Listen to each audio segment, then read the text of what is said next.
June 17, 1943. A dusty maintenance depot outside Kursk, Soviet Union. Senior Sergeant Viktor Petrov hunched over his welding torch, sweat dripping onto the metal as summer heat radiated from the tank hull. He was certain his simple modification would save lives in the coming battle, never imagining his unauthorized mirror assembly would eventually transform armored warfare across 3 armies. Before we dive into this story, drop a quick hi in the comments and tell me where you're watching from. It really helps support the channel. This is the untold story of how one man's desperate innovation sparked a revolution in tank design that military leadership initially condemned as illegal, but would ultimately save thousands of lives. The early morning silence at Depot 17 was broken only by the occasional spark from Victor's welding torch. At 42 years old, with his salt and pepper beard and calloused hands, Viktor Petrov was considered ancient by frontline standards. A master welder from Kharkov with 20 years of industrial experience, he'd been conscripted not to fight, but to repair the endless stream of damaged T-34 tanks flowing back from the front. "Petrov, what do you think you're doing to that tank?" The sharp voice of Lieutenant Dmitry Sokolov cut through the pre-dawn air. At 26, Sokolov was young, rigid, and fiercely by the book. His perfectly pressed uniform contrasted sharply with Victor's grease-stained coveralls. Victor straightened his aching back, gesturing to the crude assembly of metal brackets and mirrors he'd attached to the tank's upper hull. "Comrade Lieutenant, I've installed a periscope system. This T-34 will return to the 23rd Tank Brigade tomorrow, and this will help the crew see enemy infantry approaching from their blind spots." Sokolov's eyes narrowed as he circled the tank. "Did regiment headquarters authorize this modification? Show me the paperwork." Victor wiped his hands on a rag, choosing his words carefully. "No paperwork, Comrade Lieutenant. I spoke with the crew when they brought it in for repairs. 3 of their comrades died last week when German infantry approached from the rear with magnetic mines. The commander couldn't see them coming." "So you've made unauthorized modifications to Soviet military equipment?" Sokolov's voice rose dangerously. "This is sabotage, potentially.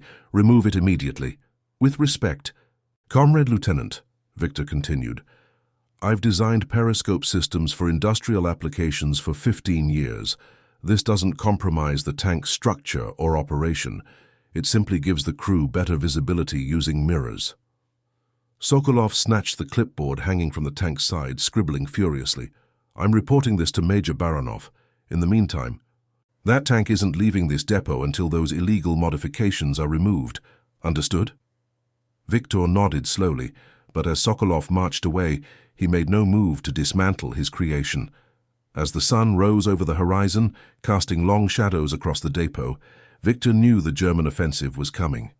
His son Nikolai was a tank commander on the front lines. Something as simple as a mirror might make the difference between life and death. 200 kilometers to the west, Oberleutnant Werner Schulz of the 9th Panzer Division pored over aerial reconnaissance photographs in his command tent. At 34, Schulz was considered one of the Wehrmacht's most promising young officers, having earned the Iron Cross First Class during the French campaign. His rimless glasses and scholarly demeanor belied a shrewd, tactical mind. "The Russians are digging in all along this line," he told his assembled tank commanders, tracing a finger along the map. "They're creating multiple defensive belts with anti-tank ditches, minefields and pre-registered artillery." Hauptmann Karl Müller, commander of the division's 3rd Company, leaned forward. "What about their armor reserves?" "Intelligence suggests at least 500 tanks in this sector alone," Schulz replied. "Mostly T-34s, some KVs, but our Tigers have superior range and firepower. If we can engage them at distance, we maintain the advantage." Müller nodded, but his expression remained troubled. A veteran of the Eastern Front for 2 years, he'd developed a healthy respect for Soviet tenacity. And when they close to short range, the T-34's sloped armor is effective up close, and they outnumber us 5-1. "That's why infantry coordination is critical," Schulz emphasized. "The Russians have poor visibility from their tanks, no commander's cupola like our panzers. Their vision slits are minimal. When they button up under fire, they're nearly blind to close threats." Müller remembered all too well how this vulnerability had been exploited. German infantry would approach Soviet tanks from behind, placing magnetic mines or pouring gasoline into engine vents. It was brutally effective and brutally dangerous for the infantry involved. "We exploit their blindness," Schultz concluded, "and we win this battle." Little did he know that at that very moment, in a dusty Soviet repair depot, Viktor Petrov was working to eliminate exactly that vulnerability. Back at Depot 17, Major Alexei Baranov stood with arms crossed, examining Viktor's mirror assembly with narrowed eyes. At 50 years old, Baranov was a veteran of the Civil War and had survived the military purges of the 1930s through a combination of competence and cautious politics. His weathered face revealed little as he inspected the crude periscope system. "You've modified Soviet military equipment without authorization, Petrov," he said finally. "Lieutenant Sokolov is technically correct. This is a violation of regulations." Viktor stood at attention, awaiting the inevitable order to dismantle his creation. To his surprise, Baranov ran a hand over the carefully welded brackets. "My son was a tanker," Baranov said quietly. "Killed near Kharkov last year. German infantry got to his tank with bundles of grenades. The crew never saw them coming." He paused, then turned to Lieutenant Sokolov. "How many T-34s are scheduled for return to the front tomorrow?" Sokolov consulted his clipboard. 17, Comrade Major." "And how many welders do we have qualified for hull work?" 8, including Petrov, sir." Baranov nodded slowly. "Petrov, can you train the other welders to replicate this system by tomorrow?" Viktor blinked in surprise. "Yes, Comrade Major. It's not complicated. Angle brackets, salvaged mirrors, and a simple ball joint for adjustment." "Sokolov, find me every mirror in this depot. Check the barracks, latrines, everywhere. Then requisition more from the supply officer. Tell him it's for optical equipment." Baranov paused. "And no paperwork on this modification. It never officially happened." Sokolov's jaw tightened, but he saluted sharply. "Yes, Comrade Major." As Sokolov hurried away, Baranov leaned closer to Viktor. "If this works, Petrov, I'll ensure you receive credit. If it fails and questions are asked, I never knew about it. Understood?" Viktor nodded. "Understood, Comrade Major." "Good," Baranov said, straightening. "Now teach the other welders. Every tank that leaves this depot tomorrow will have your eyes in the back of its head." By nightfall, Viktor had trained the other welders, and the workshop hummed with activity as men cut, shaped, and welded mirror brackets for 17 T-34 tanks. The mirrors themselves came from everywhere: vehicle headlamps, barracks, officers' quarters, even a nearby village where Baranov had sent trucks with vodka to trade. As Viktor supervised the work, a young tank commander named Captain Leonid Volkov approached him.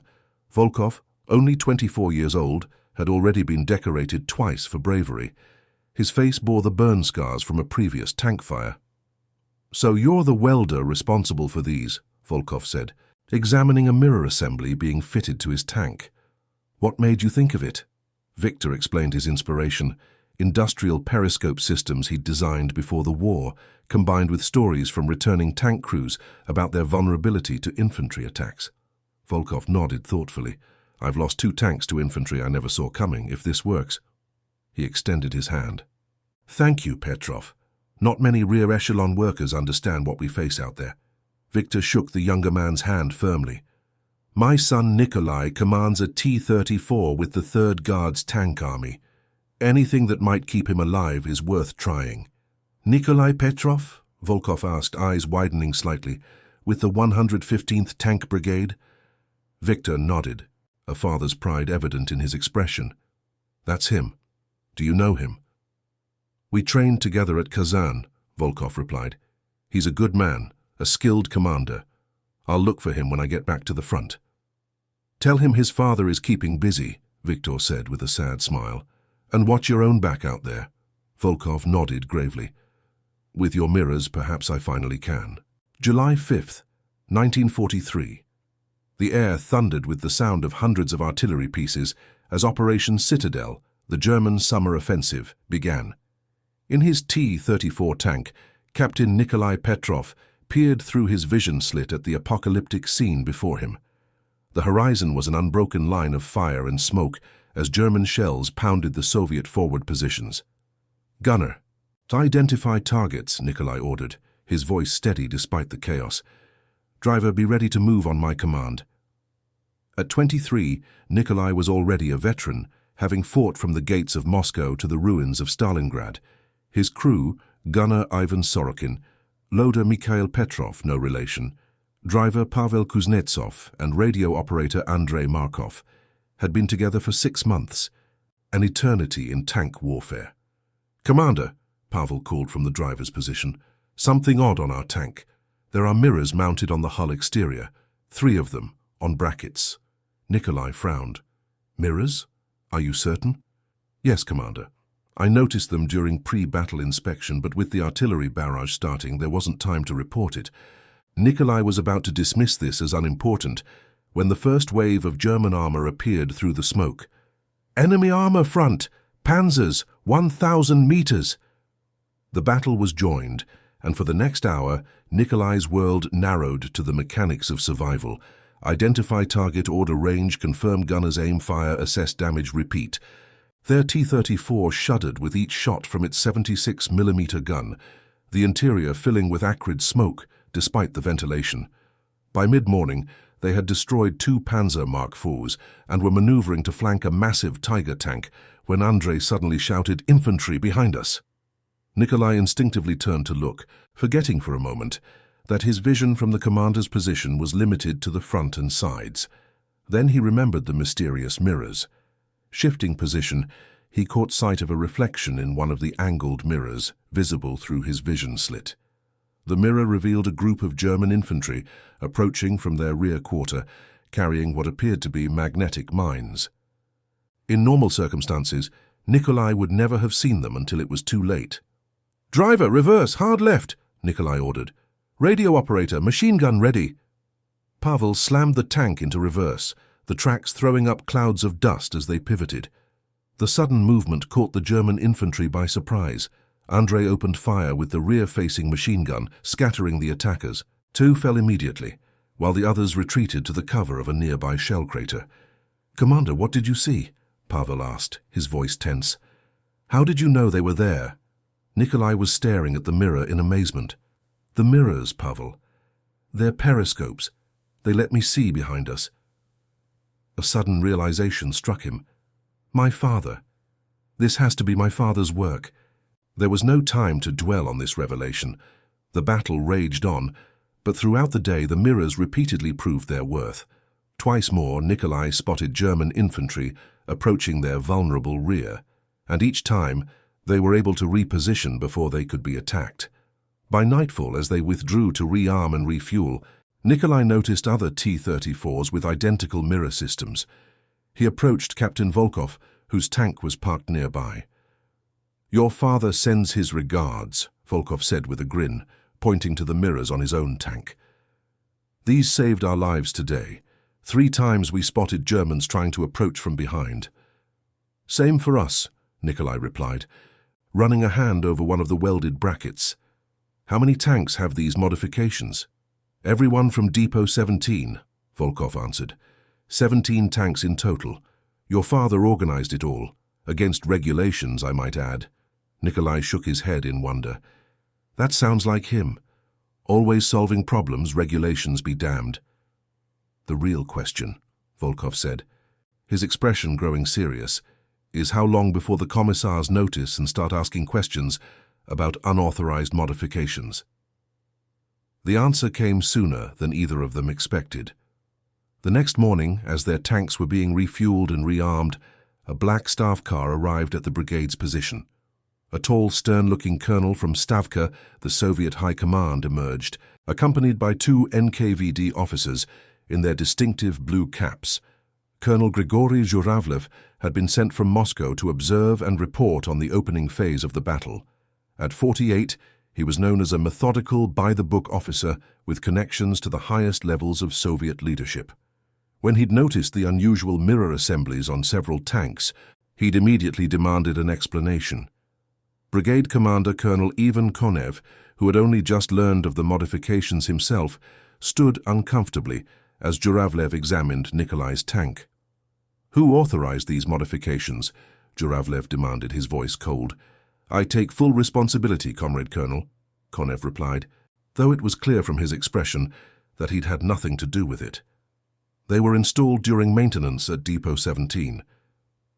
"This is a clear violation of equipment standardization protocols," Zhuravlev said, writing in his notebook. "Unauthorized modifications to Soviet military equipment carry severe penalties." Nikolai stepped forward, saluting sharply.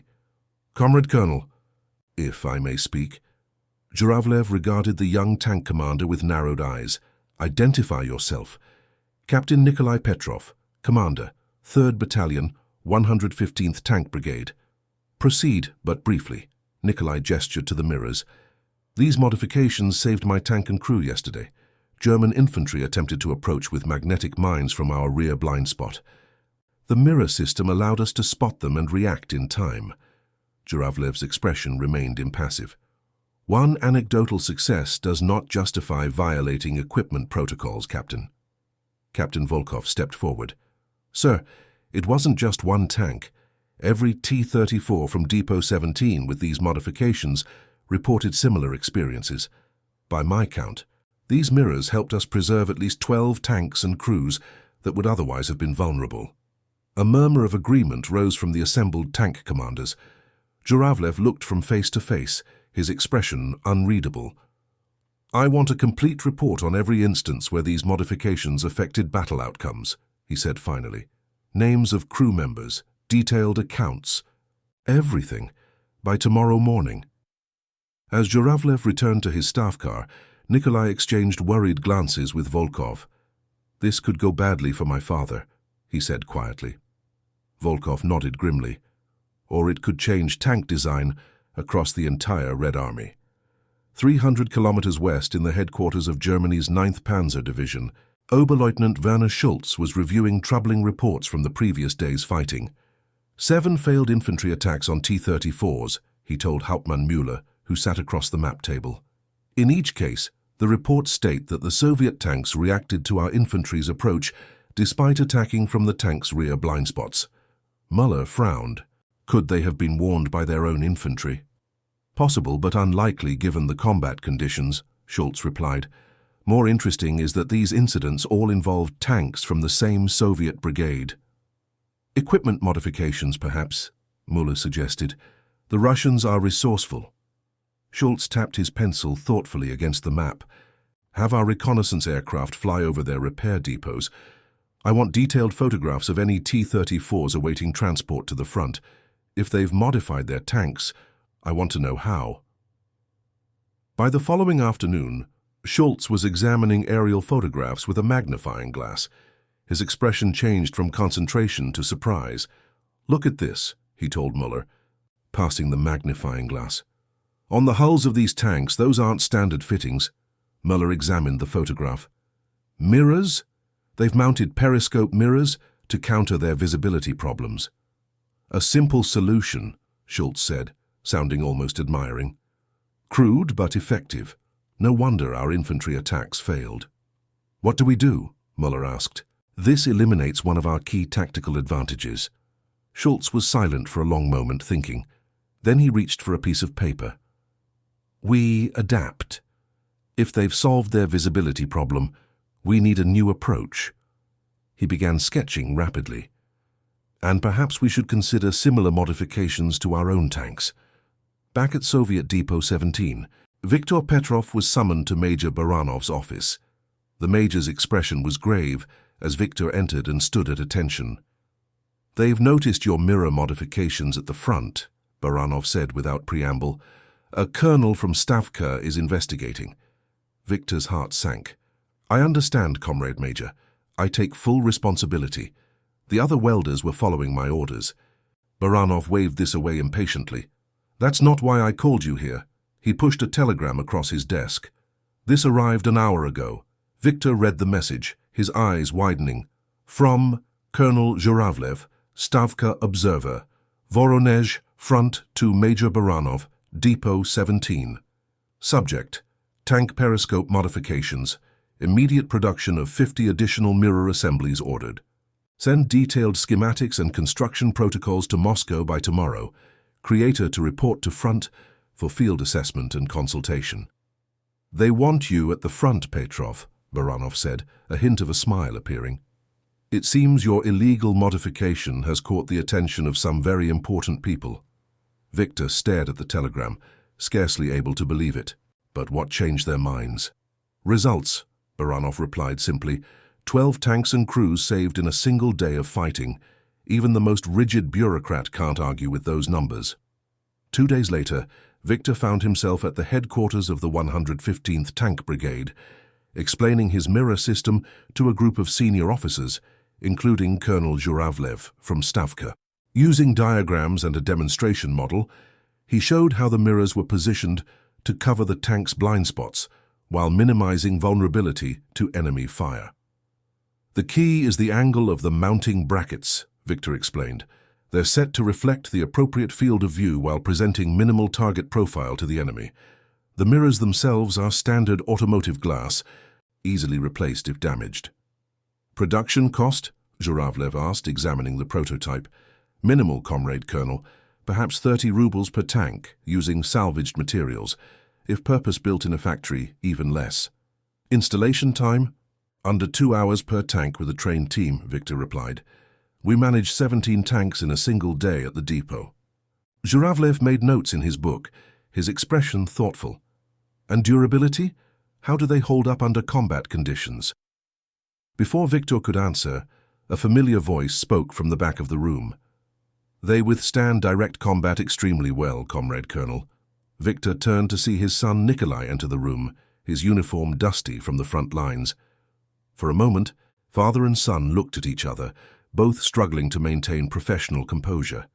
Nikolai continued, addressing the assembled officers. We've engaged in 3 days of continuous combat with these modifications. The mirrors have withstood artillery near misses, machine gun fire, and extreme dust conditions. When damaged, they're easily replaced in the field. Zhuravlev nodded slowly. Captain Petrov, I understand your tank was one of the first equipped with this system. Your assessment carries particular weight. He turned back to Victor. Senior Sergeant Petrov, I must ask, why didn't you submit this idea through official channels? Victor chose his words carefully.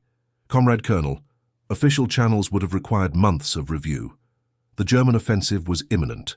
I had the skills and materials to implement an immediate solution. To everyone's surprise, Zhuravlev smiled slightly. A pragmatic answer. War demands pragmatism.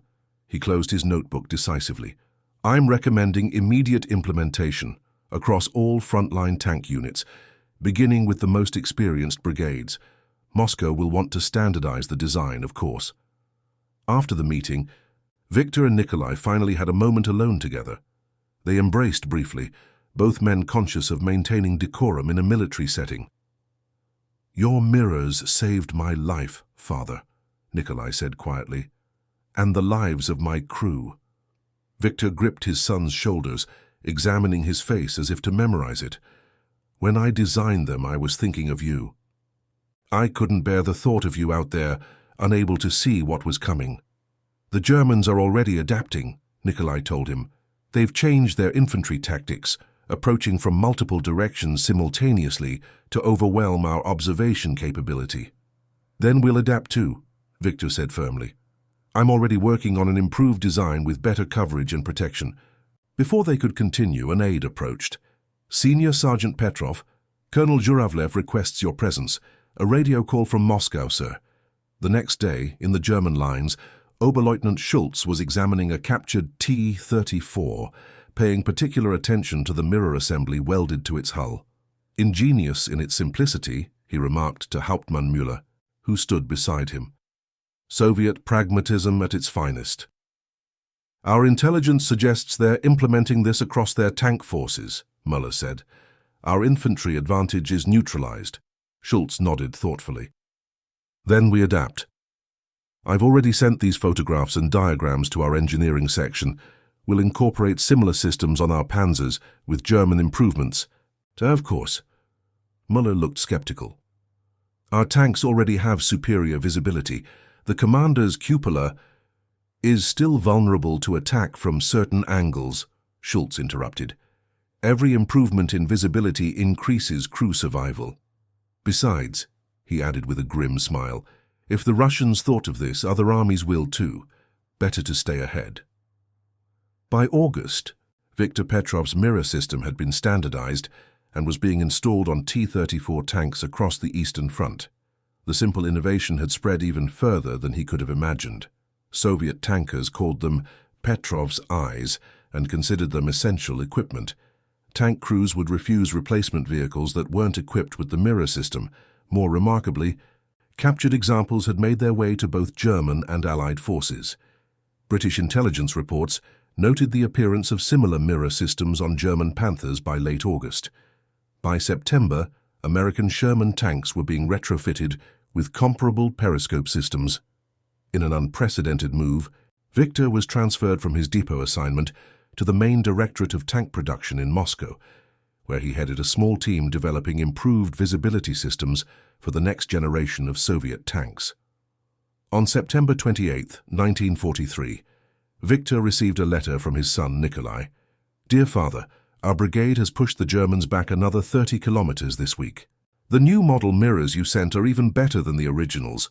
Wider field of view, better protection against damage. You'll be amused to know we captured a Panther yesterday with a mirror system almost identical to your design." The German commander, when interrogated, called them Schultz viewers, after some officer who adapted them from our tanks. "So your invention has crossed the front lines in both directions. More importantly, I'm alive to write this letter because of your mirrors. Last week, we were ambushed by German infantry with Panzerfausts. Only the rear mirror gave us enough warning to react in time. The crew of Tank 23 sends their personal thanks. There's talk that you might receive the Order of the Red Star for your contribution. It's well deserved. How many fathers can say they've saved their sons' lives, and the lives of thousands of other sons as well? With love and pride, your son." Nikolai Viktor folded the letter carefully and placed it in his breast pocket close to his heart. From his office window, he could see the production line where T-34 tanks were being assembled, each now incorporating his periscope system as standard equipment. What had begun as an unauthorized modification, technically illegal under military regulations, had evolved into a critical safety feature that had spread across 3 armies. In December 1943, Viktor Petrov was indeed awarded the Order of the Red Star for his contribution to Soviet tank design. The citation praised his innovative solution to a critical vulnerability in armored warfare. Marshal Georgy Zhukov himself presented the medal, remarking that sometimes the most important innovations come not from design bureaus, but from the practical experience of frontline workers. By the war's end, variants of Viktor's mirror system had been incorporated into tank designs across all major combatant nations. The simple concept, giving tank crews the ability to see threats approaching from blind spots, had saved countless lives on all sides. In the post-war analysis of tank warfare effectiveness, military historians would note that the Petrov periscope represented a turning point in crew survivability. One American report estimated that the system had improved tank crew survival rates by almost 20% when faced with infantry attacks. The final irony came in 1948, when Viktor, now a senior engineer at the Kharkov tank factory, received a technical journal from England. Inside was an article detailing the Hobart periscope system being installed on new British Centurion tanks. The accompanying diagram showed a mirror arrangement virtually identical to Viktor's original design. Viktor laughed aloud when he saw it. His illegal modification had come full circle, transformed into standard equipment across the world's armored forces, with each nation claiming it as their own innovation. When Nikolai, now a tank instructor at the Kazan military school, visited his father that year, they shared a bottle of vodka and toasted the strange journey of Viktor's mirrors. "To unauthorized modifications," Nikolai said, raising his glass. "No," Viktor corrected with a smile, "to looking around corners, in tanks and in life." For decades after, tank crews around the world would use periscope systems descended from Viktor Petrov's improvised mirrors, most never knowing that their ability to see the dangers lurking in their blind spots began with one welder's unauthorized tinkering in a dusty Soviet depot. And perhaps that was fitting. The greatest innovations often come not from official channels, but from those who see a problem and simply fix it, regardless of regulations. Viktor Petrov's legacy lived on not in his name, but in thousands of tank crews who returned home safely because they could see what was coming from all directions. And that concludes our story. If you made it this far, please share your thoughts in the comments. What part of this historical account surprised you most? Don't forget to subscribe for more untold stories from World War II and check out the video on screen for another incredible tale from history. Until next time.